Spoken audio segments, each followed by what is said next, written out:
साथियों नमस्कार, एक बार फिर आपका बहुत-बहुत स्वागत अभिनंदन हमारे YouTube channel knowledge with SR. दोस्तों छत्तीसगढ़ में दैनिक वेतनभोगी कर्मचारियों और अनियमित कर्मचारियों के लिए सरकार की तरफ से जब सकारात्मक पहल किसी प्रकार की पहल नहीं की जा रही है उनके नियमितीकरण को लेकर, तो दैनिक वेतनभोगी कर्मचारी अनियमित कर्मचारियों के द्वारा जो है अब हाई कोर्ट के जरिए अपने नियमितीकरण का रास्ता खोजा जा रहा है। और हाई कोर्ट के द्वारा जो है अब इसके संबंध में ताबड़तोड़ निर्णय देते हुए विभिन्न अनियमित और दैनिक वेतनभोगी कर्मचारियों के नियमितीकरण के लिए निर्णय दिया जा रहा है। अभी हाल ही में 2025 में लगभग बहुत सारे विभागों में जो अनियमित कर्मचारी है, दैनिक वेतनभोगी कर्मचारी, उनके लिए जो है हाई कोर्ट के द्वारा उनके नियमितीकरण के संबंध में निर्णय दिया गया है। कहाँ-कहाँ पर दिया गया है, किस-किस विभाग में दिया गया है, उसको हम इस वीडियो में विस्तार से जानने का, समझने का प्रयास करेंगे। तो मेरी आपसे रिक्वेस्ट है इस पूरे मुद्दे को और अच्छे से समझने के लिए, जानने के लिए वीडियो को अंत तक जरूर देखें। साथ ही साथ यदि आप हमारे चैनल पर नए हैं तो प्लीज चैनल को सब्सक्राइब भी कर लीजिए। आइए दोस्तों, दैनिक वेतनभोगी और अनियमित कर्मचारियों से जुड़े इस मुद्दे को विस्तार से समझने का प्रयास करते हैं। जैसे कि आप जानते हैं कि छत्तीसगढ़ में जो है दैनिक वेतनभोगी कर्मचारी अनियमित कर्मचारियों के द्वारा जो है लंबे समय से सरकार से जो है अपने नियमितीकरण स्थायीकरण की मांग की जा रही है। इसके लिए जो है समय समय पर जो है उनके द्वारा सांकेतिक हड़ताल, धरना प्रदर्शन भी किया जाता है। सरकार के द्वारा वादा किया गया था कि सत्ता में आते ही जो है आप लोगों के लिए जो है कमेटी का गठन कर जो है आपके नियमितीकरण के लिए रास्ता साफ किया जाएगा, लेकिन उसका भी अभी तक किसी प्रकार का पता नहीं चल पाया, जिससे हताश होकर जब अनियमित और दैनिक वेतनभोगी कर्मचारियों के द्वारा जो है हाईकोर्ट का रास्ता तय किया गया। अभी 2025 में ही जो है अलग अलग विभागों में काम करने वाले दैनिक वेतनभोगी संविदा कर्मचारियों के द्वारा जो है अलग अलग प्रकार से जो है अपने नियमितीकरण के लिए जो है याचिका दायर की गई है और सभी के लिए जो है हाईकोर्ट के द्वारा उनके नियमितीकरण के संबंध में निर्णय दिया गया।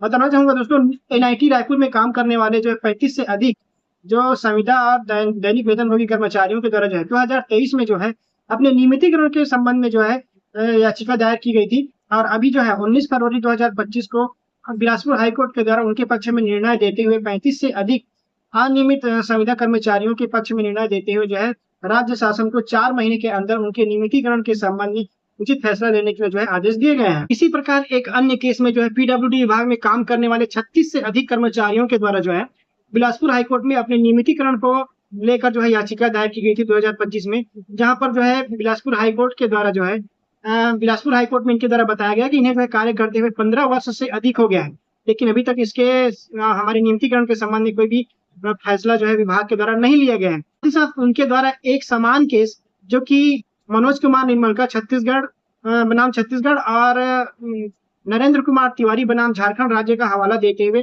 वहां पर जो है इन कर्मचारियों के नियमितीकरण के संबंध में जो रास्ता तय साफ हुआ था, सुप्रीम कोर्ट के द्वारा जो निर्णय दिया गया था इनके नियमितीकरण के संबंध में, उस केस का हवाला दिया। तो इन दोनों को इसको देखने के बाद जो है बिलासपुर हाईकोर्ट के द्वारा जो है इनके नियमितीकरण के संबंध में निर्णय देते हुए राज्य शासन को आदेश दिया है कि इनका रिकॉर्ड को जांचे, इनकी सर्विस रिकॉर्ड को जांचे और यदि दोनों केस में समानता हो तो इनका जो है नियमितीकरण किया जाए। ऐसा बिलासपुर हाईकोर्ट के द्वारा जो है राज्य शासन को आदेश दिया गया है।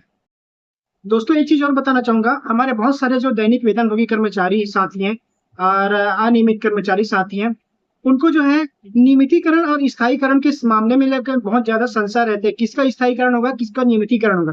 तो इसी मुद्दे को लेकर जो है नगर निगम अनियमित कर्मचारी महासंघ के जो प्रदेश अध्यक्ष हैं सचिन शर्मा जी, उनके द्वारा जो है एक वीडियो बनाकर इसके माध्यम से विस्तार से किस कर्मचारी का नियमितीकरण हो सकता है, किस कर्मचारी का स्थायीकरण हो सकता है, नियुक्ति पत्र किसका होगा तो उसका नियमितीकरण होगा, किसका स्थायीकरण होगा, इसके बारे में विस्तार से वीडियो जारी करते हुए इसको अच्छे से समझाने का प्रयास किया गया है। दोस्तों आपसे रिक्वेस्ट है इस वीडियो को पूरा देखिए और आप यदि दैनिक वेतनभोगी कर्मचारी हैं और अनियमित कर्मचारी हैं तो इस मुद्दे को, इस वीडियो को देखते हुए अपने स्थायीकरण और नियमितीकरण के संबंध में जो है अच्छे से इसको समझने का प्रयास कीजिए। अनियमित कर्मचारी भाई को मेरा प्रणाम।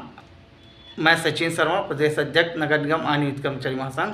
आइए जानते हैं किस अनियमित कर्मचारी का होगा नियमितीकरण और किस अनियमित कर्मचारी का होगा स्थायीकरण। उमा देवी प्रकरण 2006 में सुप्रीम कोर्ट द्वारा जब आदेश दिया गया कि ऐसे कर्मचारी जो पूरे भारतवर्ष में अपने अपने राज्यों में 10 साल वर्ष पूर्ण कर चुके हैं, ऐसे कर्मचारी का राज्य सरकारी नियमितीकरण करे। उसी आदेश पर यहाँ छत्तीसगढ़ में भी 2008 में रमन सिंह की सरकार ने 88 से पूर्व बचे हुए कर्मचारी और 97 तक के कर्मचारी जिनका 10 साल हो गया तो ऐसे कर्मचारियों को नियमितीकरण कर दिया गया। लोग ये समझते हैं कि वो नियमितीकरण रमन सिंह ने किया। रमन सिंह ने नहीं किया, ये सुप्रीम कोर्ट का आदेश था। पूरे भारत में अलग अलग राज्यों में जिनका 10 साल हो गया तो ऐसे कर्मचारी नियमित हुए और उसी आदेश में ये भी कहा गया कि अब के बाद किसी भी अनियमित कर्मचारी या दैनिक वेतन कर्मचारी की भर्ती ना की जाए। उसके बाद भी अलग अलग राज्यों में, सब राज्यों में लोग बैकडोर एंट्री करके कर्मचारी को भरते गए। यानी आपको बताना चाहूँगा, बैकडोर कर्मचारी वो हैं जिनके पास नियुक्ति पत्र नहीं है, जो बिना नियुक्ति पत्र के काम कर रहे हैं, ऐसे कर्मचारी को बैकडोर एंट्री कर्मचारी कहा जाता है। तो जो बैकडोर एंट्री कर्मचारी हैं जिनके पास नियुक्ति पत्र नहीं है, ऐसे कर्मचारी का होगा स्थायीकरण।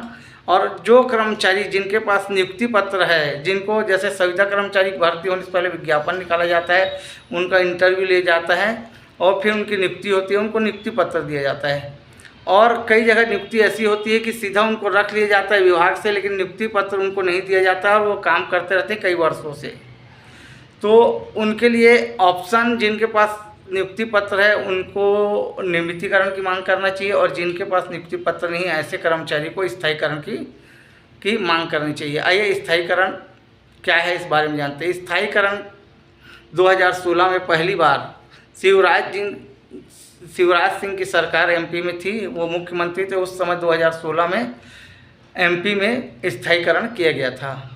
स्थायीकरण में ये नियम है, जिस कर्मचारी ने एक साल में 365 दिन होते हैं, उसमें अगर 240 दिन भी वो शासकीय कार्य में अपनी सेवा देता है तो उसको स्थायीकरण बनाया जा सकता है। इसमें कोई बंधन नहीं है कि 1 साल वाले का स्थायीकरण होगा कि 2 साल, 3 साल, 4 साल, 5 साल, 10 साल।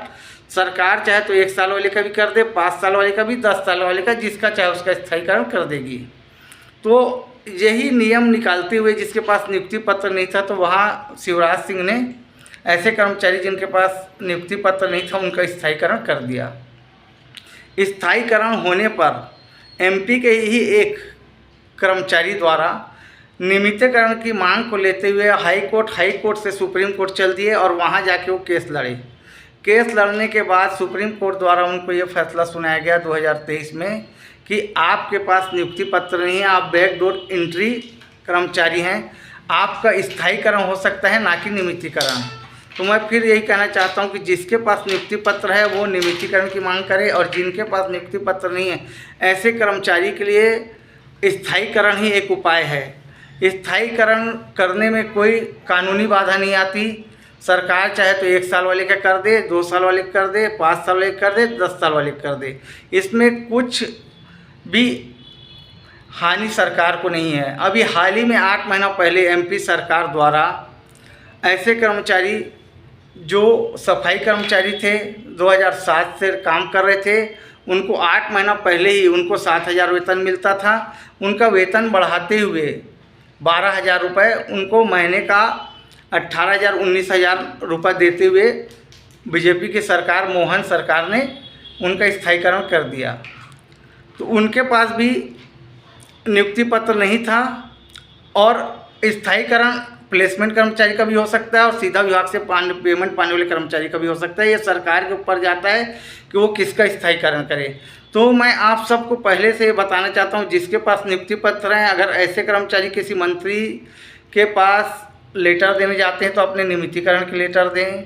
वो सुप्रीम कोर्ट भी जा सकते हैं इस बात के लिए। अगर जो कर्मचारी के पास नियुक्ति पत्र नहीं है ऐसे कर्मचारी हर जगह अपने स्थायीकरण की मांग करें और जो भी लेटर अगर मंत्री वगैरह को देते हैं तो स्थायीकरण के लिए दे, ना कि नियमितीकरण के लिए। तो आपका स्थायीकरण होने में आसानी है, नियुक्ति होने में आसानी है। धन्यवाद। मैं सचिन शर्मा, प्रदेश अध्यक्ष नगर निगम अनियमित कर्मचारी महासंघ।